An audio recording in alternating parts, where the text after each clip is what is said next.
নমস্কার বন্ধুরা, সুপ্রভাত। সকলে কেমন আছো? আশা করব প্রত্যেকেই খুব ভালো আছো, আর আমিও বেশ ভালো আছি।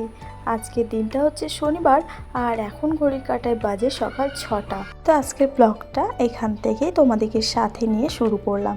আশা করব প্রত্যেক দিনের মতো আজকের ব্লগটাও তোমাদের একটু হলেও ভালো লাগবে।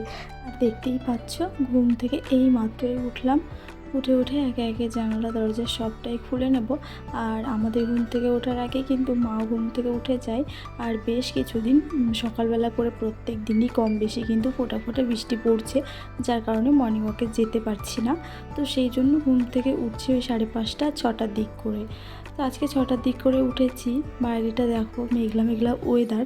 ঘুম থেকে উঠেই মন মেজাজটা এমনিতেই খারাপ হয়ে যায় এই মেঘ মেঘ দেখে, জানো তো।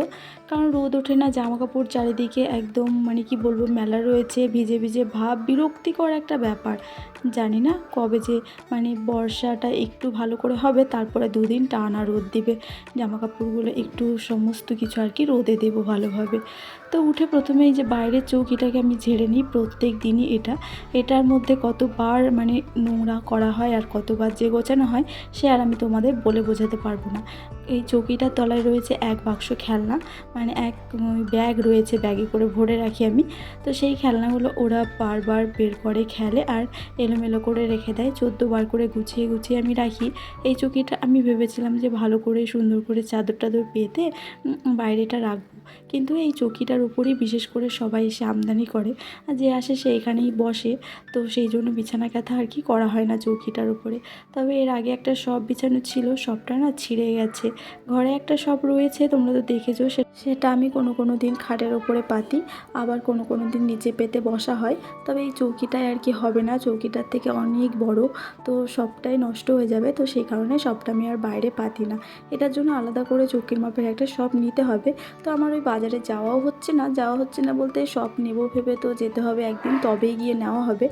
কারণ অন্যান্য বাজারের সঙ্গে এই সব জিনিসটা নেওয়া হয় না। তো সেই জন্য একদিন আমাকে সব নেব ভেবেই যেতে হবে বাজারে। তবে দেখা যাক, পুজোর আগে তো নিতেই হবে, কারণ পুজোর মধ্যে এরকম করে ফেলে রাখলে ভালো লাগবে না। তো তারপরে আমি সমস্ত পাপোশগুলো একে একে ঝেড়ে নিয়েছি। আর ঝাড়ার পরে ওই যে দুধের জায়গাগুলো রেখে দিলাম। আর যবে থেকে আমি ট্রেনিং ক্লাসে ভর্তি হয়েছিলাম, তবে থেকে ঘোষদাদা কিন্তু সকালবেলায় দুধটা দিয়ে যায়। কারণ 12টার সময় আমি বাড়িতে থাকি না, আস্তে আস্তে আমার 4টে বেজে যেত।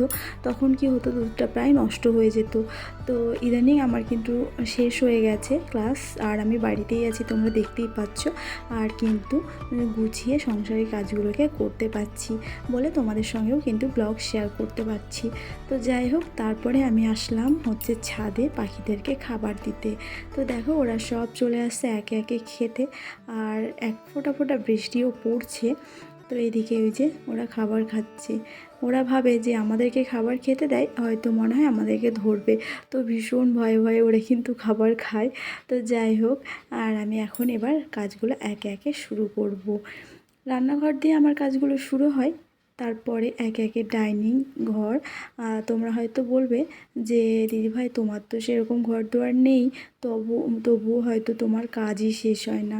আসলে সেটা না গো, ঘর দুয়ার ছোটো হোক বা বড় হোক, কাজ কিন্তু একই থাকে। আর আমার যেটুকুটাই রয়েছে, সেইটুকুটাই আমি যেহেতু সবসময় পরিষ্কার পরিচ্ছন্ন এবং গুছিয়ে রাখতে ভালোবাসি, তাই কাজটা আমার কিন্তু অনেকটাই বেড়ে যায়। দেখবে, তুমি যদি ঘরবাড়ি পরিষ্কার পরিচ্ছন্ন না করতে চাও, তাহলে সেক্ষেত্রে তোমাদের কাজ করলেও চলবে, না করলেও চলবে। কিন্তু তুমি যদি পরিষ্কার পরিচ্ছন্ন রাখতে চাও, পরিষ্কার পরিচ্ছন্ন ছাড়া তুমি থাকতে পারো না, সেক্ষেত্রে দেখবে এতটুকুনো যদি নোংরা হয় বা এতটুকুনো জিনিস যদি এলোমেলো হয়ে যায়, সেটা কিন্তু ভীষণ বিরক্তিকর লাগে। আর সেটা বারবার গোছাতে গিয়ে কিন্তু কাজ কিন্তু অনেকটাই বেড়ে যায়। তো ওইদিকে রান্নাঘরের সাথে সাথে আমি এখন ডাইনিংটাকেও ঝেড়ে নিচ্ছি। আসলে আমাদের ঘরটা না জয়েন্টে করা। তো আমরা আর হচ্ছে আমার ভাসুর সব আমরা একসঙ্গে থাকি, শাশুড়ি কিন্তু খাই হচ্ছে আলাদা, রান্নাবান্না আলাদা, সমস্ত কিছুই আলাদা হয়। দেখো, প্রত্যেকটা মেয়েরই কিন্তু স্বপ্ন থাকে তার ছোট্ট একটা পরিবার হবে, সেখানে সে নিজের মতো করে সবটা মেনটেন করবে এবং খুব সুন্দরভাবে সাজিয়ে গুছিয়ে একদম জমিয়ে সংসার করবে, তাই তো? যারা অবশ্য সংসারিক হয় তারা কিন্তু এটাই চায়, এটাই তাদের স্বপ্ন বলতে পারো।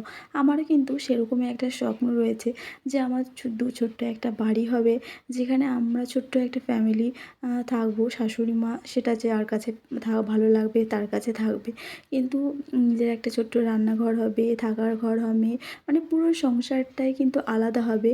আর সেখানে কিন্তু সমস্ত কাজকর্ম নিজের মতো করে করতে পারবে এবং সমস্ত জিনিস একদম পারফেক্ট থাকবে। তুমি যেরকমটা রাখতে চাইবে সেরকমটাই থাকবে।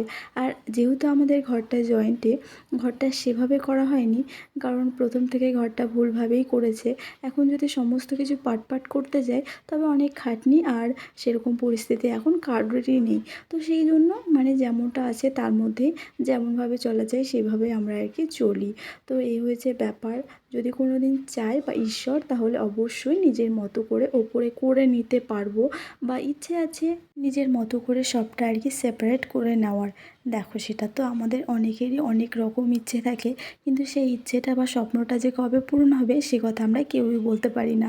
তবে মনে মনে তো মানুষ সকলেই স্বপ্ন দেখে, আমিও সেরকম অনেক স্বপ্নই দেখি, কিন্তু আসলে তা বাস্তবায়িত হবে কি না সেটা কিন্তু আমার জানা নেই। তো যাই হোক, যেমনটা আছি বা যেমনভাবে চলছি তেমনটাই চলি যতদিন না পারছি, আর তোমাদের সঙ্গে সেমনটাই শেয়ার করছি। জানি না তোমাদের আদৌ ভালো লাগে কি না, যদি ভালো লাগে অবশ্যই কমেন্ট করে জানিও। তো বাসি কাজকর্ম কমপ্লিট করে একেবারে স্নান সেরে দুজনে একসঙ্গে চাটাও খেয়ে নিলাম। চা খেয়ে তোমাদের দাদাভাই চলে গেছে ডিউটিতে। আজকে যেহেতু শনিবার হাফ টাইম, তাড়াতাড়ি বাড়ি চলে আসবে, তাই সকালে আর আমি রান্না করিনি। তারপরে আমি করলাম পাস্তা। ওইদিকে হচ্ছে ভাত বসিয়েছি একদিকে, আর একদিকে করছি পাস্তা। তোমাদের দাদাভাই তো চলে গেছে, আর সকালবেলায় ঘুম থেকে উঠে সমস্ত বাসি কাজ কমপ্লিট করে আমি কিন্তু আজকে বাথরুমটা ক্লিনিং করেছি। সেখানে আমার 1.5 ঘন্টা লেগে গেছে, 1-1.5 ঘন্টা। তো সেই জন্য সকালে আরও রান্না করে দিতে পারিনি।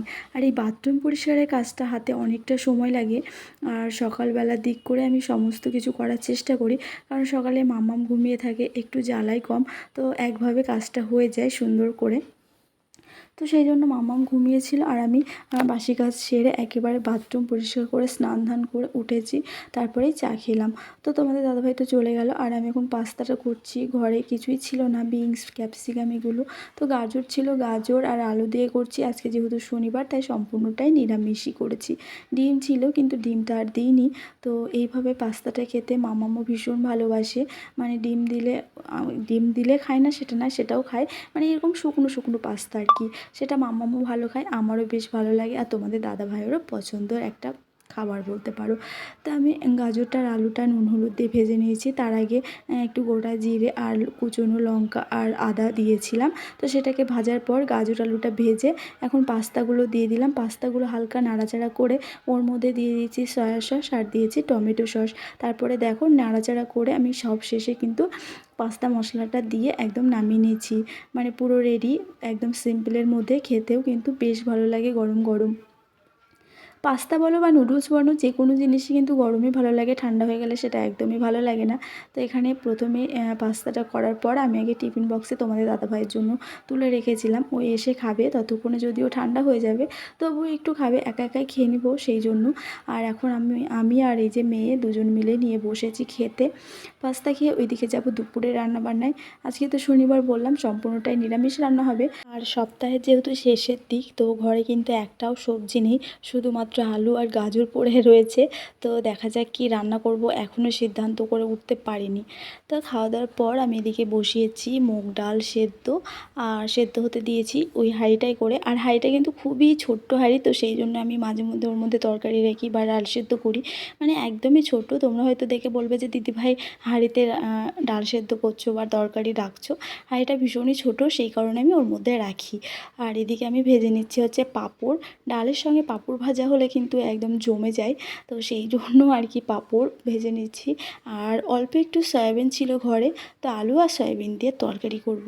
এই হবে আজকের রান্নাবান্না, আর বেশি কিছু করব না। বললাম যে ঘরে সবজি নেই, ভেবেছিলাম একটু শাক গোছাবো, আমাদের বাইরে কিন্তু কুমড়োর শাক হয়েছে, তো সেটার আর কি সময় পেলাম না। যাই হোক, অল্পের মধ্যে দিয়ে আজকে সারলাম বলতে পারো। আসলে ওই যে নিরামিষ রান্নাবান্না হলে আগে থেকে প্ল্যান করে না করলে কী যে রান্না করব ভেবে উঠতে পারি না আমি। তো এদিকে পাঁপড় ভাজা হয়ে গেছে, ডালটাও মোটামুটি সেদ্ধ হয়ে এসেছে, ফোড়ন দেবো। তার আগে সয়াবিনের তরকারিটা করে নিই। এই যে আলুগুলোকে আমি ভাজতে বসিয়েছি, আর এখন আমি মশলাটা করে নেব শিল নোড়াতে। নিরামিষ সবজি হলে দু একটা ধরো সবজি হলো সেক্ষেত্রে অল্প জিরে বা জিরে আদা লঙ্কা সেটা তো আর মিক্সিতে হয় না, অল্প মশলা। তো সেই জন্য এটাকে আমি শিলনোড়াতেই বাটি। আর পেঁয়াজ রসুন বা মাংসের মশলা বা অনেক তরকারির মশলা হলে সেটা মিক্সারে হয়ে যায়।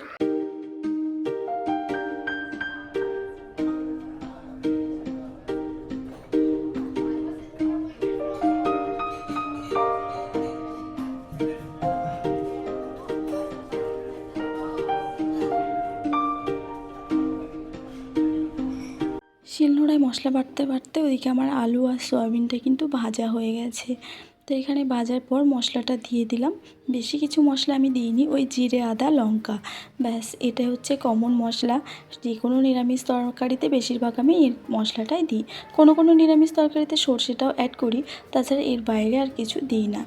তো যাই হোক, এদিকে তরকারি আমার কষানো হয়ে গেছে, এদিকে অল্প একটু জলও দিয়েছি। দেখে মনে হচ্ছে যে ঝোল ঝোল হয়ে গেছে, কিন্তু তা না, ফোটার পর প্রায় অনেকটাই ঝোল শুকিয়ে গেছিলো আর একদম তরকারি হয়ে গেছে। তো এটাই হয়ে যাবে রাত্রের মতো রুটি দিয়ে। এক্সট্রা করে আবার রাত্রেবেলায় কী রান্না করব। তো যাই হোক, এই দিয়ে হয়ে যাবে। সঙ্গে আমের আচার তো রয়েছে, ওই আমের আচার দিয়ে আর কি রুটি খাওয়া হয়ে যাবে।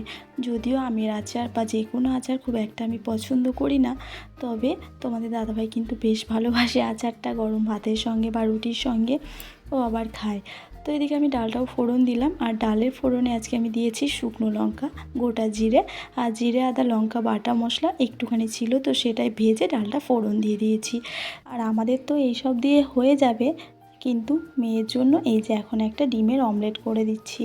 ওর তো আবার নিরামিষ এমনিতেই ডাল সবজি খেতে চায় না, তার মধ্যে আবার নিরামিষ দিনগুলো ওকে নিয়ে ভীষণই সমস্যা হয়।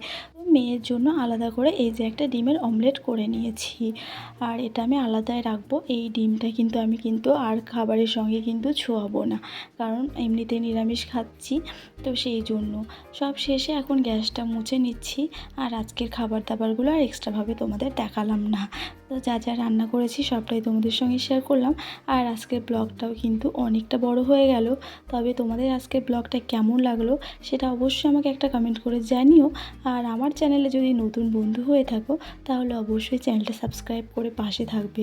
আর যারা আমার ব্লগ কন্টিনিউ দেখো বা দেখছো, তারা কিন্তু আমার ব্লগে একটা কমেন্ট সেকশানে লাভ রিঅ্যাক্ট করে যাবে। তো তোমাদের জন্য আমার তরফ থেকে রইল অনেক অনেক ভালোবাসা সকলের জন্য। তো এদিকে আমার আজকে ব্লগটা কিন্তু আর বেশি বড় করলাম না, এখানেই শেষ করলাম। দেখা হচ্ছে নতুন কোনো ব্লগে নতুন অনেক গল্প নিয়ে তোমাদের সাথে। ততক্ষণের জন্য তোমরা সবাই ভালো থাকবে, সুস্থ থাকবে আর সাবস্ক্রাইব করে আমার পাশেই থাকবে। দেখা হচ্ছে পরের ব্লগে। টাটা।